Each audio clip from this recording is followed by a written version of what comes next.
Good morning student. हम विशेषण पिछली कक्षा में हमने विशेषण की परिभाषा के बारे में पढ़ा था और संज्ञा सर्वनाम के शब्दों को विशेषण में परिवर्तन करना सीखा था। आज के कक्षा में हम विशेषण के भेद को पढ़ेंगे। विशेषण के भेद अर्थात प्रकार। विशेषण के 4 प्रकार होते हैं, जैसे कि आप सामने देख रहे हैं। पहला है गुणवाचक विशेषण, दूसरा है संख्यावाचक विशेषण, तीसरा है परिमाणवाचक विशेषण और चौथा है सर्वनामिक विशेषण। फिर से देखिए, विशेषण के 4 भेद होते हैं। पहला गुणवाचक विशेषण, दूसरा संख्यावाचक विशेषण, तीसरा परिमाणवाचक विशेषण, चौथा सर्वनामिक विशेषण। आगे इनके परिभाषा को देखते हैं और इन्हें कैसे पहचानेंगे वो देखते हैं। तो सबसे पहले गुणवाचक विशेषण। गुणवाचक विशेषण जैसे कि आपको इसके नाम से ही पता चल रहा है कि इसमें गुणों अर्थात रंग रूप हो गया, भाव हो गया, अवस्था हो गई, दया, इस तरह के गुणों की विशेषता को बताया जाएगा। तो वो कौन से विशेषण में आ जाएगा? गुणवाचक विशेषण में। जैसे इसकी हम परिभाषा देखें। सबसे पहले कुछ विशेषण शब्द, संज्ञा या सर्वनाम के रूप, रंग, गुण, दोष, भाव, अवस्था, दशा आदि का बोध कराते हैं। ये सभी गुणवाचक विशेषण कहलाते हैं। उदाहरण के लिए काला घोड़ा, मोटा लड़का, गरीब आदमी, स्वादिष्ट पकवान, प्राचीन काल। यानी कि आपने क्या देखा कि घोड़े का क्या गुण है कि वो काला है, लड़का कैसा है, मोटा है, अर्थात मतलब विशेषता क्या हो गई कि इनके गुण दिखाए जा रहे हैं। पकवान कैसा है, स्वादिष्ट है। जो काल है, समय कौन सा समय है, वो प्राचीन। तो इस तरह से आपने कौन सा विशेषण देखा? गुणवाचक विशेषण, जिसमें हम संज्ञा और सर्वनाम के गुणों को, की विशेषताओं को बताते हैं। गुण कैसे हो सकते हैं, कौन कौन से हो सकते हैं? दोष, भाव, अवस्था, दशा, रूप, रंग, है ना। तो ये क्या हो जाएंगे? गुण हो जाएंगे। आपने उदाहरण भी देखे, काला घोड़ा, मोटा लड़का, गरीब आदमी, इस तरह से। आगे देखते हैं हम संख्यावाचक विशेषण। दूसरा जो प्रकार है विशेषण का वो है संख्यावाचक विशेषण। इसकी परिभाषा देखते हैं। जैसे आप इसके नाम से ही समझ रहे हैं कि इसमें क्या बताया जाएगा? संख्या। अब संख्या क्या होती है? 2 प्रकार से होती है। एक होती है निश्चित और एक होती है अनिश्चित। निश्चित मतलब क्या समझ रहे हैं? फिक्स, मतलब कोई चीज़ फिक्स है कि इतना ही चाहिए या इतनी संख्या है।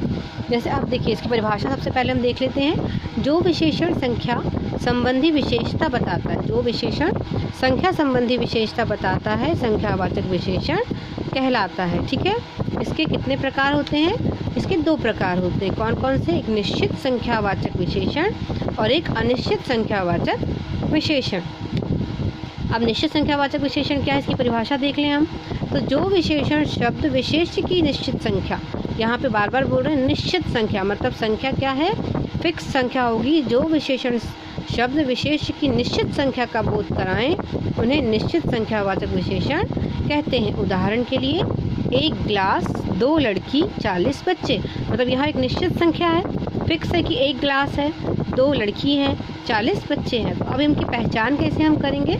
तो पहचान में यानी कि यहाँ पे संख्या आ सकती है, आधा, पौना, ऐसा आ सकता है, पहला, दूसरा, तीसरा आ सकता है, प्रत्येक, हर एक, मतलब ये जहाँ भी इस तरह के शब्द आप देखेंगे वो क्या हो जाएगा? निश्चित संख्यावाचक विशेषण कहलाएगा। अब अनिश्चित को देखिए, इसके विपरीत, मतलब इसको इसका जस्ट उल्टा हो जाएगा कि जहाँ निश्चित संख्या है, फिक्स संख्या है, वहाँ पे क्या हो जाएगा? अनिश्चित संख्या आ जाएगी। परिभाषा देखिए, जो विशेषण शब्द विशेष की संख्या संबंधी विशेषता का अनिश्चित संख्या का बोध कराते हैं, अनिश्चयवाचक संज्ञा कहलाते हैं। ठीक है। फिर से परिभाषा एक बार देखते हैं। जो विशेषण शब्द विशेष की संख्या संबंधी विशेषता का अनिश्चित संख्या का, मतलब यहाँ पे क्या है? संख्या जो है वो निश्चित नहीं है का बोध कराते हैं, अनिश्चित वाचक संख्या कहलाते हैं।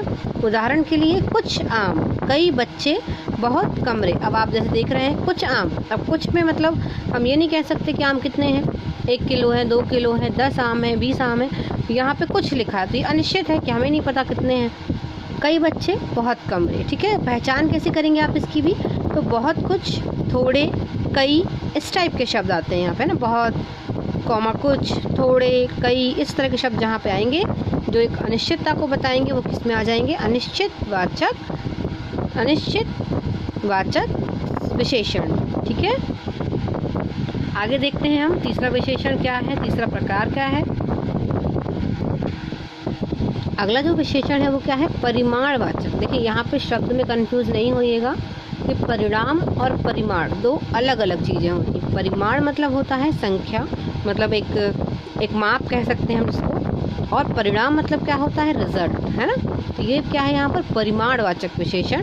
जो विशेषण शब्द, संज्ञा या सर्वनाम की माप तौल, जैसे मैंने आपको बताया कि एक माप होती है कि माप तौल परिमाण संबंधी विशेषता का बोध कराते हैं, वे क्या कहलाते हैं, परिमाणवाचक विशेषण कहलाते हैं। अभी कितने प्रकार के होते हैं, तो ये भी दो प्रकार के होते हैं, एक निश्चित परिमाणवाचक और एक अनिश्चित परिमाणवाचक। मतलब कोई जब हम किसी चीज़ को माप रहे हैं, नाप रहे हैं, तौल रहे हैं, तो वो निश्चित है तो किस में आ जाएगा, निश्चित परिमाण में, और अनिश्चित है तो किस में आ जाएगा, अनिश्चित परिमाण में, है ना। हम इसकी परिभाषा को देख लेते हैं कि इसकी परिभाषा क्या है। तो जो परिमाणवाचक विशेषण शब्द निश्चित मात्रा बताए उन्हें निश्चित परिमाणवाचक कहते हैं। विशेषण शब्द मात्रा का यही मतलब ये सही बोध कराते हैं। फिर से देखिए, जब ये बोध कराएंगे किसी संख्या का तो बिल्कुल सही बोध कराएंगे। 1 लीटर दूध, मतलब यहाँ निश्चित है कि कितना दूध है, 1 लीटर।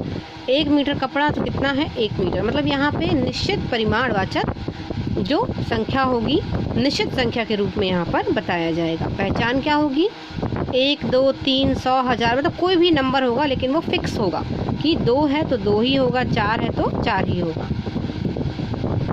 अगला देखिए, अनिश्चित परिमाण में क्या है, जो परिमाणवाचक विशेषण शब्द अनिश्चित परिमाण या अनिश्चित मात्रा बताए उन्हें अनिश्चित परिमाणवाचक कहते हैं। कैसे, ये विशेषण शब्द मात्रा का सही बोध नहीं कराते हैं। जैसे हमने आपको पहले ही बताया कि ये इसके विपरीत हो जाता है, तो ये क्या करते हैं यहाँ पर, ये विशेषण शब्द मात्रा का सही बोध नहीं कराते हैं।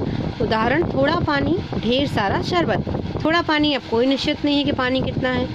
पहचान कैसे करेंगे आप इसकी, तो कौन कौन से शब्द यहाँ पहचान में आएंगे, तो ज़रा, तनिक, इतना, उतना, थोड़ा, ज़्यादा आदि इस तरह के शब्द कहाँ पर प्रयोग होंगे, अनिश्चित परिमाणवाचक विशेषण में प्रयोग होंगे। ठीक है, अब अगला जो है वो आपका चौथा प्रकार है, वो देख लेते हैं कि क्या है। जो हमारा विशेषण का चौथा प्रकार है और अंतिम प्रकार है, 4 ही प्रकार होते हैं। तो जो चौथा प्रकार है वो है सार्वनामिक विश्लेषण। क्या है, ठीक है, जो हमारा विशेषण का चौथा जो प्रकार है वो क्या है, सार्वनामिक विशेषण। यहाँ विश्लेषण नहीं होगा, विशेषण होगा। तो इसकी परिभाषा देख लेते हैं क्या है, जो सर्वनाम शब्द विशेषण की तरह संज्ञा की विशेषता बताते हैं। जो सर्वनाम शब्द विशेषण की तरह संज्ञा की विशेषता बताते हैं उन्हें सर्वनामिक विशेषण कहते हैं। ठीक है, परिभाषा देखिए आपने, इसका उदाहरण क्या होगा, वह घर, यह पेंसिल। तो जहाँ पर वह, यह, इस तरह के शब्दों का प्रयोग होगा वो कौन सा विशेषण कहला जाएगा, सार्वनामिक विशेषण। ठीक है, तो आज आपने विशेषण के प्रकारों को पढ़ा, आपने 4 प्रकारों को पढ़ा और समझा, उनके उदाहरण और पहचान को भी पढ़ा। अब क्या करना है आपको, इसे कॉपी में नोट करना है और इसे याद करना है। ये परीक्षा के लिए महत्वपूर्ण भाग है।